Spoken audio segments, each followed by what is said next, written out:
Hey ladies, Nice Girl Jen here, Jennifer Del Torre, creator founder of Nice Girls Finish Last, coming to you live today to talk about a subject and a problem that actually occurs to most all of us, whether we want to admit it or not. But I know we've all been in this boat before, and that is losing motivation. So I titled this Losing Motivation, Rising Above the Distractions and Disappointments. And as you guys are joining, please say hello. Let me know who you are. If you want to put in what kind of business you have, great. Thanks for joining, by the way. So let's talk about this. Everybody at one point or another, especially when they've got this big goal that they're trying to accomplish, and in this case, trying to make your business work, we all eventually get stuck in this position where we feel like, what is the point? I can't figure this out. And you start to lose motivation. And if you don't understand what's causing it, and if you don't do something about it, it's just going to cause you to eventually throw in the towel, give up on trying to build your business. And that's what I always try to help women avoid doing. Because you know what? There is a system to growing your business. There is strategy. Hey, Michelle. Hey, Amy. Thanks for joining. Thanks for the likes. Hey, Veronica. How are you? So there is a way to make your business grow. And you know what? Even when you know how to make it work, even when you have a strategy, it doesn't mean that it's easy. It doesn't mean that it's all smooth sailing from here on out. It's just not how it is. But the problem is that we let a lot of things in our lives interfere with our progress and distract us from putting in effort to areas that are really important and critical to making our business grow. Job, family, kids, just daily responsibilities, daily things that you'd have on your to-do list that you have to do to kind of run your life. And so we all do this. And here's what I find is a big problem when I'm working with a client is if they do have these other responsibilities, which most everybody does, right? They will get caught up in all of that that's going on, and they forget that it's really important to put the effort in consistently into their business. Hey, Daisy, in order for it to grow, in order for it to work, in order for them to find that there's any progress being made. So if you feel like you've ever been stuck in this, I'm losing motivation, I don't know what I'm doing wrong, what is the point anymore, and you found yourself getting caught in distractions, put me in the comment. And you know what? Here's what I like. A lot of people sometimes don't want to admit their faults, their weaknesses, their setbacks because they feel insecure about it, or they feel like maybe they're the only one.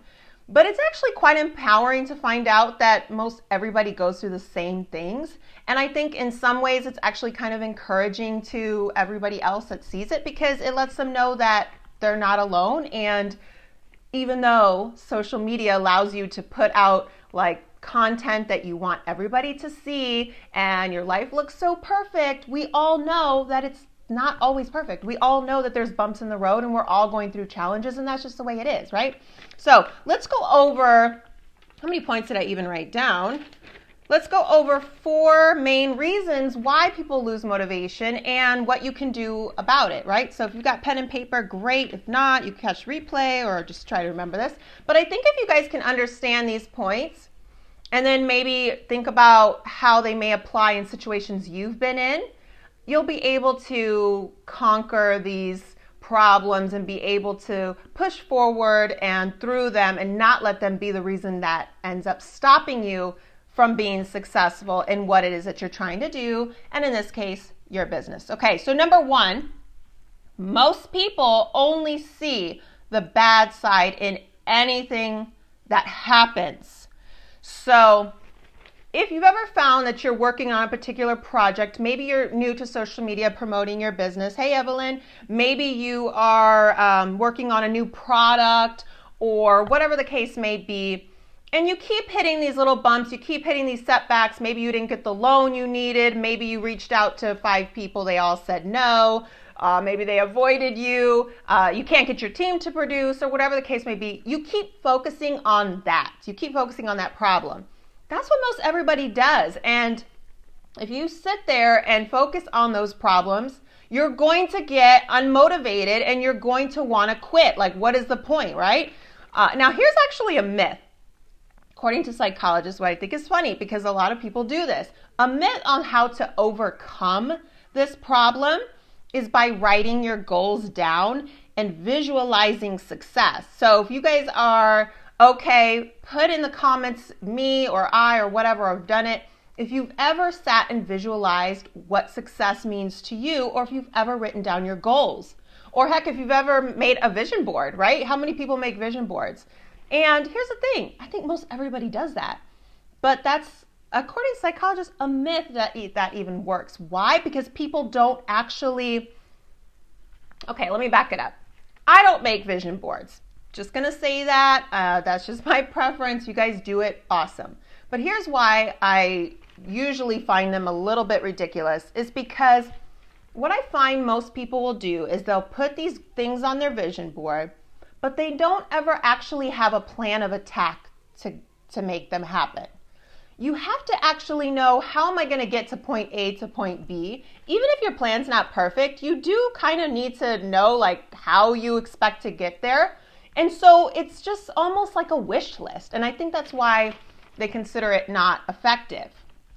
Yeah, I've never made a vision board either. Have I written down decisions that I've made of what I want to accomplish? Yes. But then I also have a plan, because a long time ago, let's back it up to like when I was 19. Okay, here's a great example for myself and my where I dropped the ball. At 19, I thought, okay, you know what, eventually, what I would like to do is open up a nail salon and then open up a chain of nail salons, because I really love long nails, pretty nails, real or fake, nail art, all of that. And so I never put down on paper or actually came up with a plan to be able to even open one or open several. So guess what? I don't have a nail salon, ladies. Just saying. And I think if I had it on a vision board, it still wouldn't happen, because I actually didn't make a plan to execute. Now, did I accomplish many other things in business? Yes, but I went down a different road. And you know what I've happened to find out?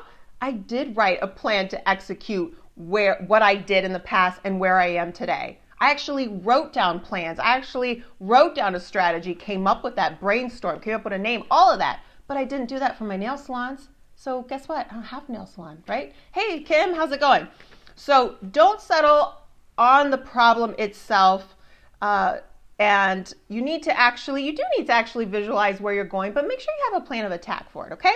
Number 2, the second problem, people forget the benefits and the rewards.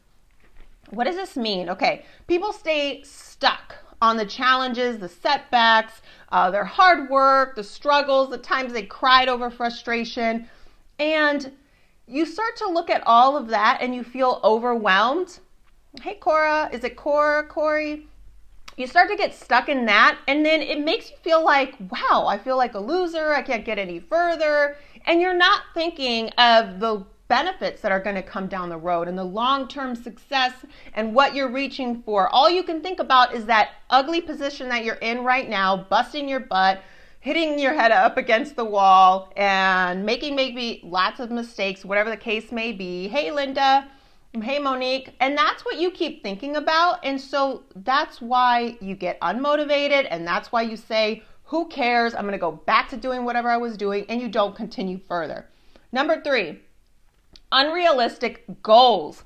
This is one that I love. Now, I know, especially these big gurus out there would probably argue with me when it comes to this, but here's what I think. You need to set goals in like order of accomplishing one step at a time. Because, for example, let's say you're living in a 2-bedroom apartment, right? And you're like, I want a mansion.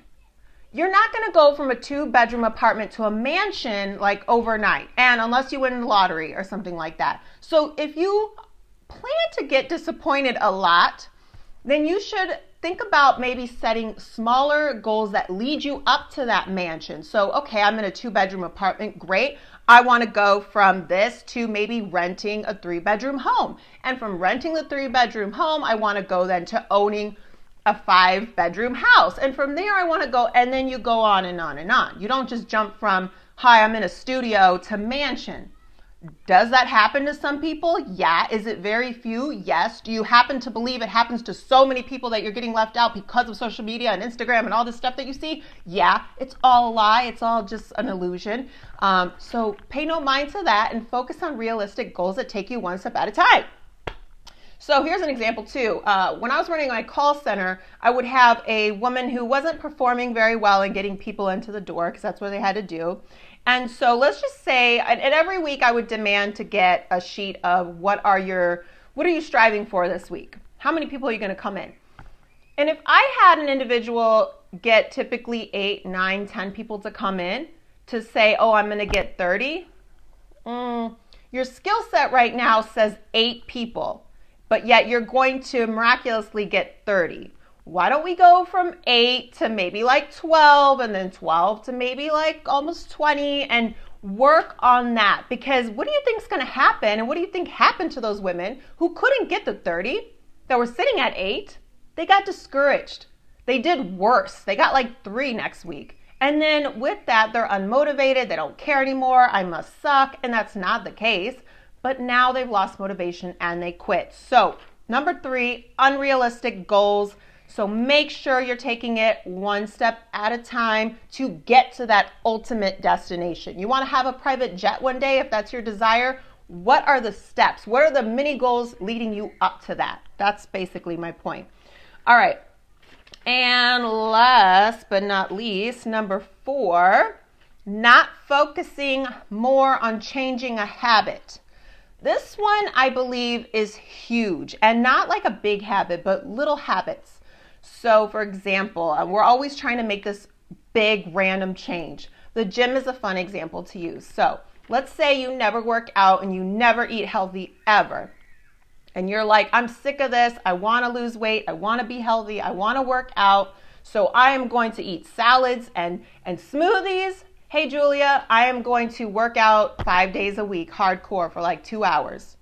Do you think that that person's going to stick to that? Yes or no? No, they don't. And that's why you wonder why people show up at the gym for January and then they quit at the end of the month, because they set unrealistic goals and they were trying to change a huge habit. What they probably should have done was say, okay, instead of eating salads all week long, I should just maybe replace my lunch with a salad instead of eating that cheeseburger. I'll just, go to the gym maybe 2-3 times a week.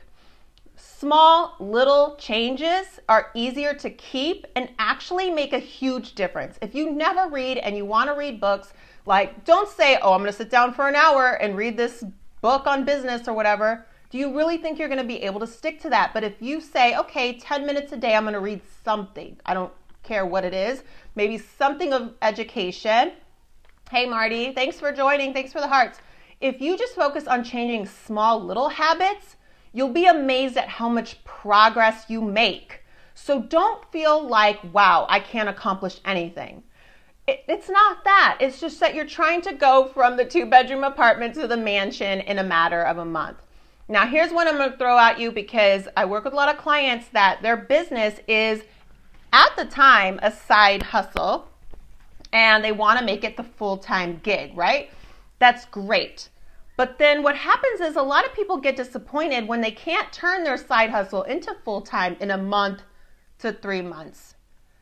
No, and especially if you're letting all of these distractions get in your way and you're letting, different little parties and events and work and whatever distract you from being consistent at promoting your business and building that momentum.